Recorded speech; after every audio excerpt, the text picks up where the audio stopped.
As both a mum and a teacher, I understand how important it is for tamariki in kura to have quality learning resources they can relate to.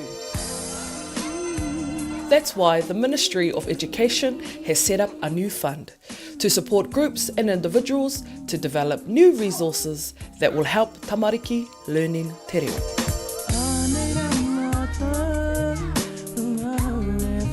So if you have kōrero or ideas for new learning materials that can be used across Aotearoa in early learning centres like Te Aho Ngārahu through to primary and secondary schools, the Ministry wants to hear from you.